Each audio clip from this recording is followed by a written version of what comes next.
Hello and welcome to my official YouTube channel, the Alejandro Hernandez Podcast, and today we will be discussing the Los Angeles Chargers at the Houston Texans on the opening game of Wild Card Weekend.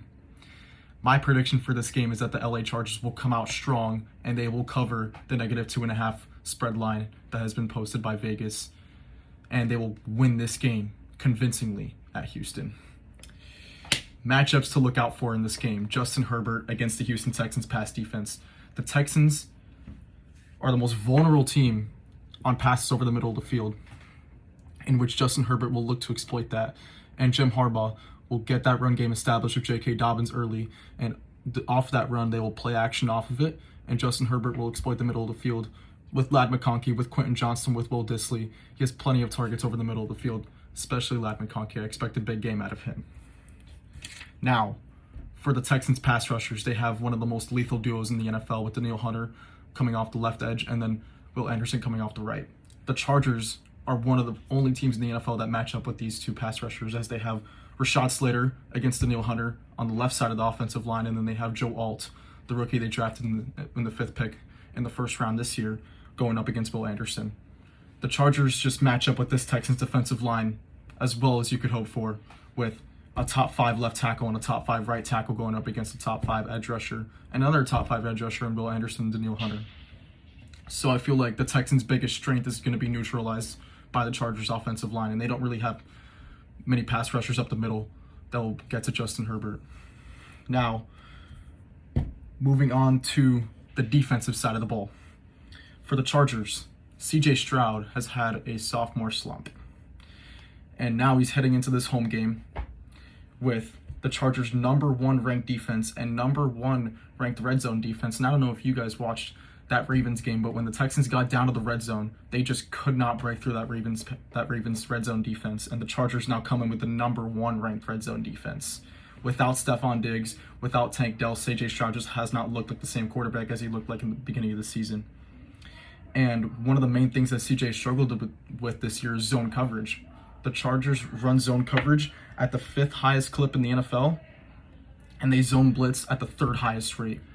And in that Chiefs game, one of the most pivotal plays in that Chiefs-Texans game was when Steve Spagnuolo cooked up a zone blitz on 3rd down with pretty much the game on the line, and CJ didn't see it coming. A cornerback came off the left side of the offensive line unblocked, and CJ got sacked. So the Chargers are going to look to exploit that part of CJ's game in terms of sending zone blitzes, disguising zone coverage, and CJ has struggled against that. And where the Texans usually excel, I mean, that's the reason they brought in Stephon Diggs. They want to exploit man coverage, and now they only have Nico Collins, so the defense can just shift their attention all over him, and CJ will have nowhere to go with the football. And towards the tail end of the season, I mean, Joe Mixon had a spectacular year in retrospect, but towards the end of the season is when he really started to struggle. And that 3-game stretch against the Texans, the Chiefs, the Ravens, and I believe the third team that he played was the Dolphins, he only averaged 35.3 yards on the ground during that stretch. And what CJ benefited from in the beginning of the season was having a good run game with Joe Mixon, and that has just completely gone to waste throughout the latter part of the season. And that's another reason why I think CJ has been struggling, because he hasn't been able to rely on the run game to help him out. And due to that fact, teams are loading the boxes, teams are blitzing CJ, the offensive line can't pick up the blitzes, and CJ has just had nowhere to go with the football various times. You can blame it on Bobby Slowick, the offensive coordinator, you can blame it on CJ. At the end of the day, it's just not working out for them. And the Chargers, they don't stop the run, the best. They have a great pass defense because they run so much zone coverage, and they have young, intelligent players that run those zone coverages. But I feel as though Joe Mixon's production has gone down, so he'll be neutralized. I'd say he shouldn't eclipse more than 70 yards on the ground in this game, especially if the Chargers lead early, which has been the script in a lot of these Texans games. They've been down early in most of these games, and due to that fact, they can't establish the run with Joe Mixon. They just have to straight up air it out, and then teams expect the pass, so that's why CJ has also been struggling.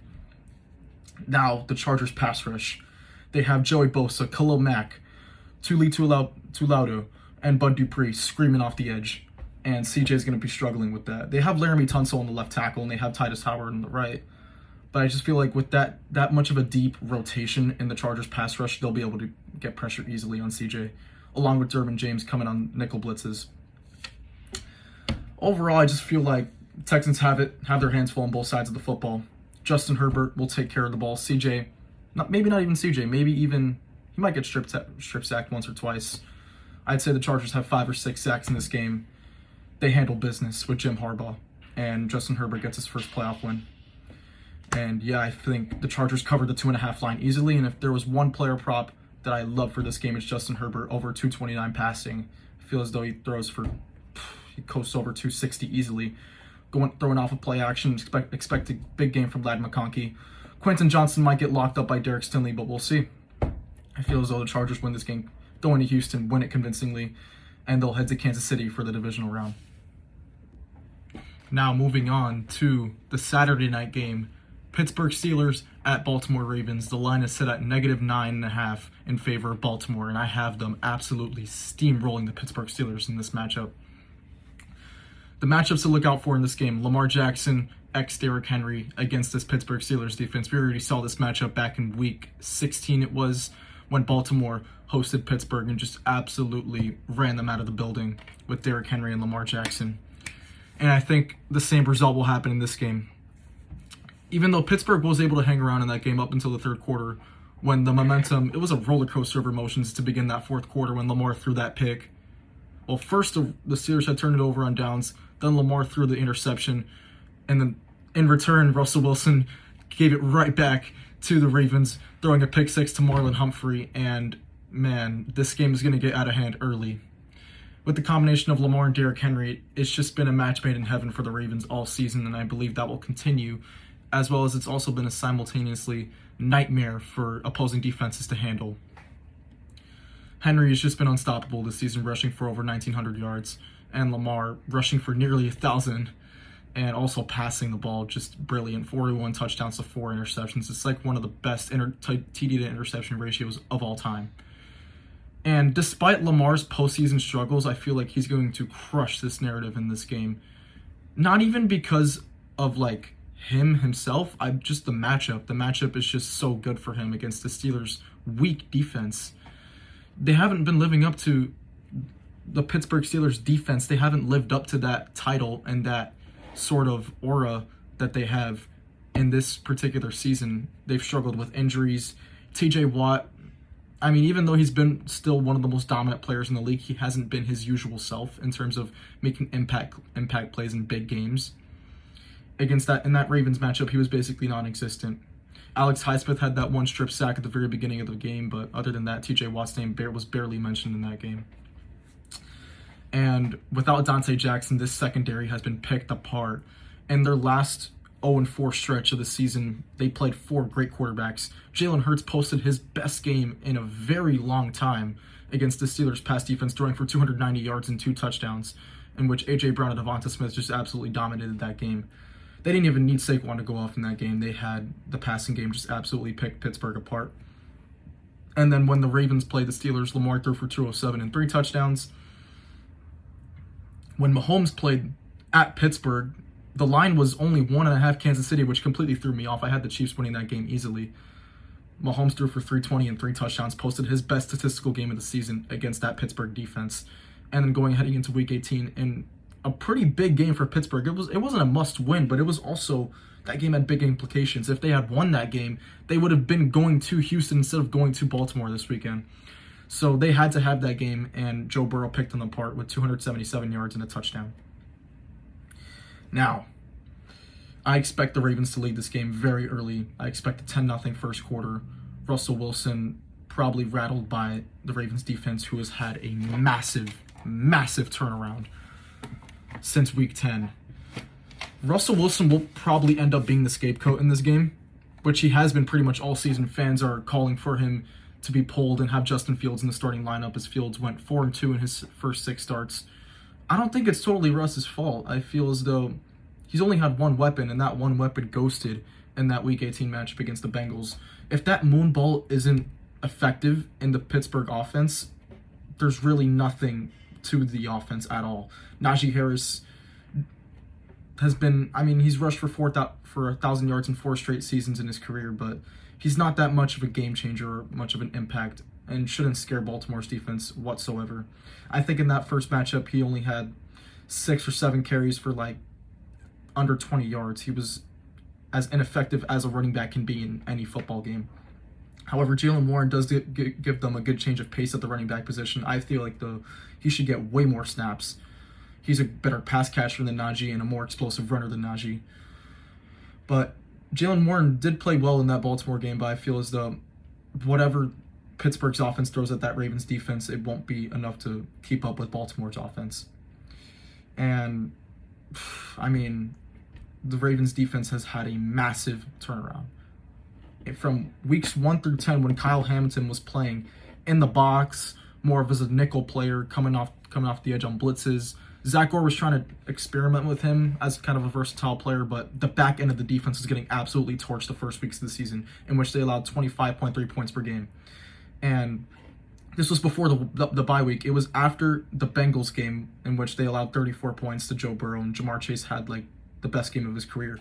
Zach Orr made one significant change, in which he swapped Kyle Hamilton from his linebacker in the box position back to free safety / strong safety, and it completely turned the defense around.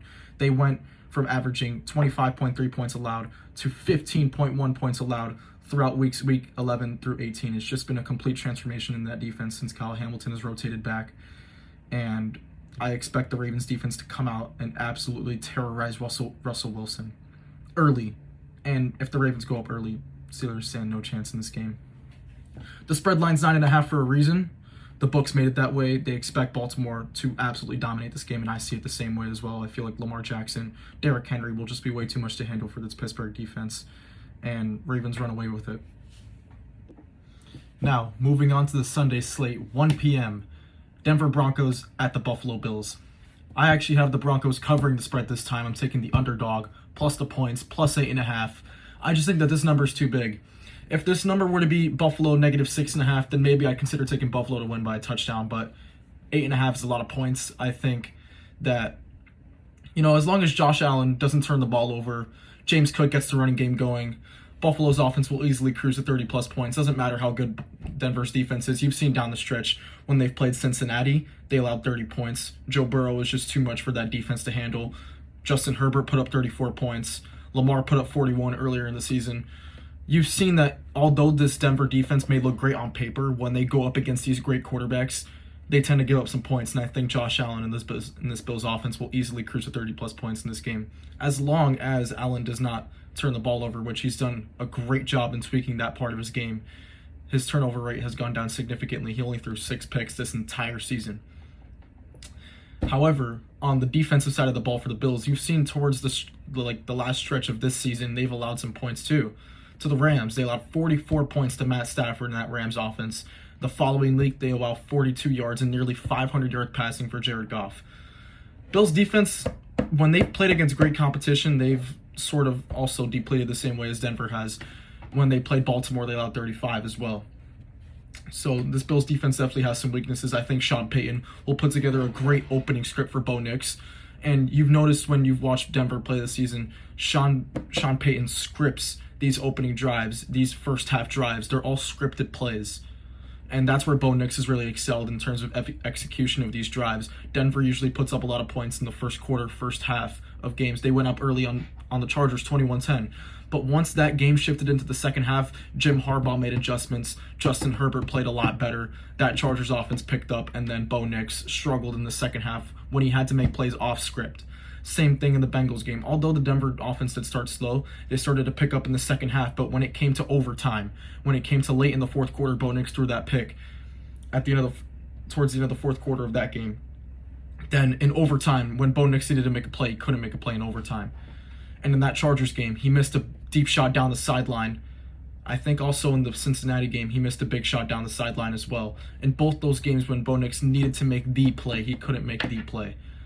But I still think that this game is high scoring, given the Bills are favored by 8.5 points. That's a lot of points. I feel as though maybe they'll be up 10 late in the fourth quarter, and Denver will score either a field goal or a touchdown and make it pretty much a close game. But I think there will never come a point in this game when Denver has an opportunity to take the lead in the game. The Bills will pretty much control the game. I just think that they'll backdoor cover that 8.5 point spread. And the Bills will cruise into the divisional round to host the Baltimore Ravens.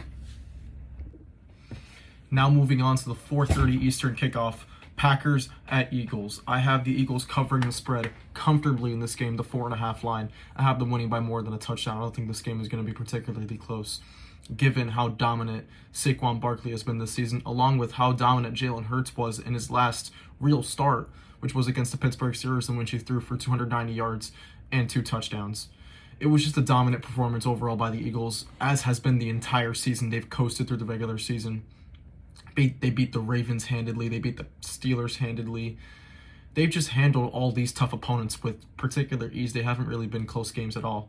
And Nick Sirianni's head coaching has come into question in these close games, but if the games aren't close, then I don't see how you can doubt the Eagles, especially in this spot at home, facing a beat-up Packers team. I expect Saquon Barkley to emulate a similar performance he did at the very beginning of the season when he played the Green Bay Packers, in which he rushed for 109 yards and 3 total scores in that game. I believe he'll replicate that performance and more, with 20-plus carries, over 150 total yards of offense, and probably a touchdown or 2. And I see the Eagles leading this game early. Their defense getting after Jordan Love. Their pass rush has been great. Their pass defense has been great. And I feel like Jordan Love will struggle for a multitude of reasons, those being his injury he suffered, his right elbow injury in that Bears game, in which he wasn't even playing particularly well when he was in the game, but then he got injured, got pulled. Malik Willis finished that game, didn't play particularly well. Now, this time around, they had Jair Alexander in that first matchup. They won't have him this time around, which means A.J. Brown and Devonta Smith will probably have great games, now given that Green Bay doesn't have their top defensive weapon. And on top of that, Christian Watson out for the year, torn ACL, probably out for the majority of next season as well. And the Packers offense with Christian Watson in the game is very effective, very explosive when he's out of the game. It's just a completely different offense. They don't hit as many big plays. Even in the run game, he's a great blocker downfield, and without him in the game, Josh Jacobs isn't able to rip off those big runs, because then once he gets to the second level, those defensive backs make tackles when Christian Watson would be there to block them when he's in the game, but now he's not. So that elevates Jayden Reed, Dontavian Wicks, and Tucker Kraft to step up, which I don't think will be enough given the Eagles' defensive personnel. They'll just completely shut it all down. And with that, the 4.5 line is kind of disrespectful in my opinion. I think given the time that I'm recording this video, it's Wednesday night. Jalen Hurts might have been cleared, but if not, I feel like that's what's holding this line at 4.5. If it were me making the line, I'd make it 6.5 Philadelphia, and they'll still cover that with ease. I don't think this game is particularly close, given how beat up Green Bay is on the road. Jordan Love hasn't played particularly well this season as against the top teams. The Packers, 5 of their 6 losses came up against the NFC's top teams. 2 against Detroit, 2 against Minnesota, and then the 1 at the beginning of the season against the Eagles. I just feel like the Packers have not met up to their expectations playing against these top NFC teams, and they're probably still a year or 2 away from getting to where they really want to be, which is the Super Bowl once again. And yeah, Eagles will win this game decisively. Now, moving on to this last Sunday game, Sunday Night Football, Tampa Bay Buccaneers hosting the Washington Commanders. This is my hot take of the week. I have the Commanders getting the victory in this one.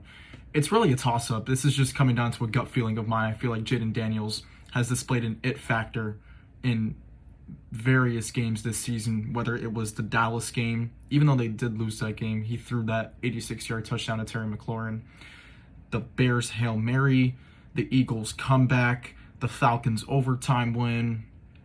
There was just the Bengals, again, that's 5 games in which he was just absolutely spectacular late.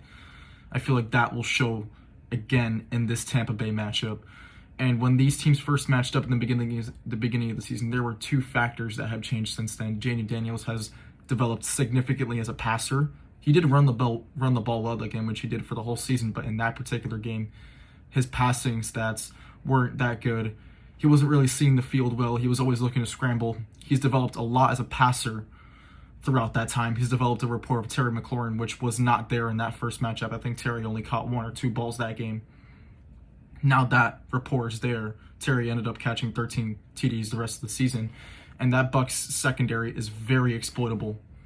And I feel like Jayden Daniels and Terry McLaurin will have a big game, along with maybe Zach Ertz getting some dump offs. Austin Eckler is back, who was a key factor in that offense, during the beginning of the season. He's now back, returning from IR. He played in that Dallas Week 18 game, but he will be back now. He'll play a factor in the receiving game, and hopefully Washington can get this running game going again with Brian Robinson. It's kind of fallen off in the past couple of weeks, but I'm sure they'll get it back at some point in this game. Tampa Bay's rush defense is pretty good, so Brian Robinson probably will be contained, but Jayden Daniels will be airing the ball out. He'll be running the ball. I'd assume he's fully healthy since they pulled him. He's rested. He will have a spectacular performance. Now moving on to the opposite side of the ball. The second factor that has changed, I mentioned first, that Jayden Daniels has developed as a quarterback. The second factor is now Washington making that midseason acquisition of Marshon Lattimore. That will play a massive factor in this game since he's matched up with Mike Evans. Marshon Lattimore, historically against Mike, has been absolutely dominant, not only physically but mentally. He's gotten in Mike's head. He's ejected him various times in their previous matchups, and probably won't get ejected this time since way bigger implications. It's a playoff game. Mike will probably keep us cool, but he definitely will play a factor, and Mike won't be as big of a factor as he's been throughout this whole season for Baker, now that Marshon will be shadowing him, which will cause Jalen McMillan, who has stepped up, to once again step up in a big way in this one. If Bucky Irving can get going, and Jalen McMillan, and I believe Cade Otton's hurt, not sure if he'll be back, but if he is, then Tampa Bay's got various offensive weapons. This game is going to be a shootout. 100% this game is going to be a shootout. It's coming down for a gut feeling for me. I'm not saying Baker will play bad at all. I think Baker's a great quarterback, and he'll make great plays in this game, but I think Jayden will make the play in the moment.